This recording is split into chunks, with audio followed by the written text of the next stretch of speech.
Hey guys, Frisk is coming out tomorrow and I wanted to show you guys the build up that I'll be using to farm it. This build I've already been playing with for quite a bit and it is extremely strong. Before we get started, I do like to remind everybody that I stream on Twitch. The links are in the description if you guys would like to stop by. If you guys have any questions about the build or really anything about Dauntless, definitely feel free to ask them there. As well as down in the comments. I always try to answer any questions you guys might have in the comments. Thank you all so much for the support you guys give me by subscribing and liking the videos. Definitely thank you so much. Really appreciate you guys. This build will be using the Torque chainblades, as you can see, and we're going to go ahead and bond them with the Hellion chainblades, as well as use the Serrated Blades mod.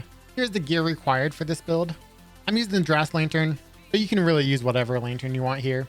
Going over the perks, we have +6 Barbed, +6 Conduit, +6 Cunning, +6 Merciless, +3 Acidic, +3 Discipline, and +3 Overpower with +3 Wild Frenzy. If you guys can tell, this build is really meant to do a lot of wounding damage. And if you guys really want, you can put Savagery in here for the Merciless. The Merciless isn't really necessary, but I really want to get as many wounds as possible. And if I'm playing with a team, they may be breaking parts before I get them wounded without this Merciless. So I really wanted this included in this build. Let me explain to you why Wound is so broken for Frost Escalations.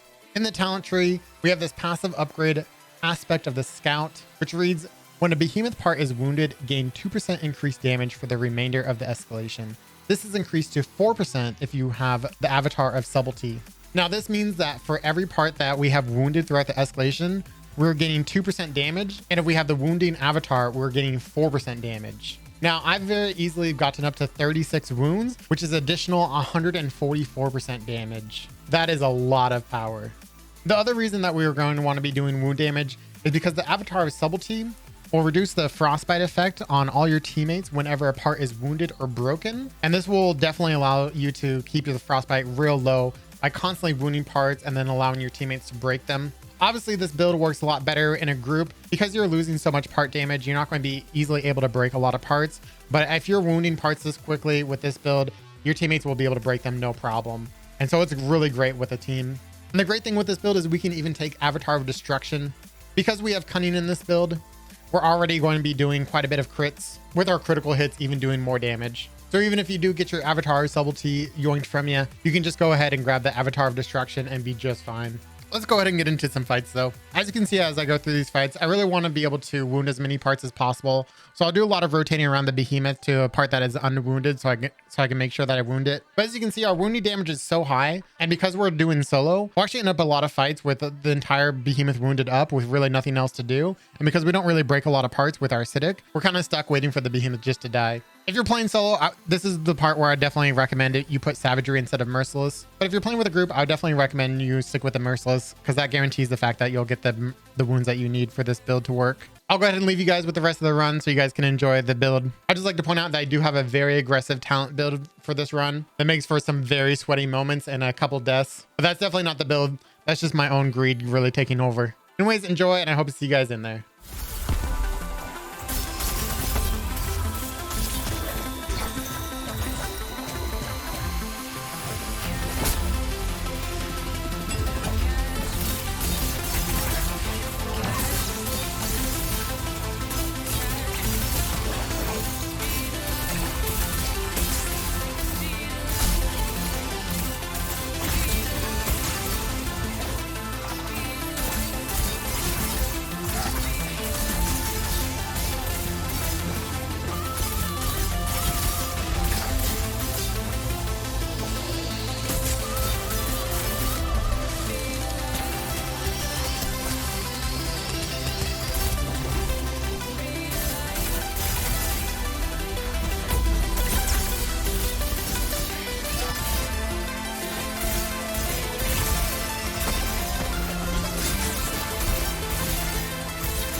Whoa, cut the tape here. I know it's really sad for this run to end the way it is, but I feel like this run really shows the power of this build, even though it didn't end in a win. Like I said before, this build is really meant for team play as well as Fresca itself. Frost Escalation is just really meant to be played with a team. And you can see by myself, I'm really struggling to keep my frostbite down. So I'm kind of bummed that we ended up losing this run, but I still think it's such a great showing of how powerful this build is.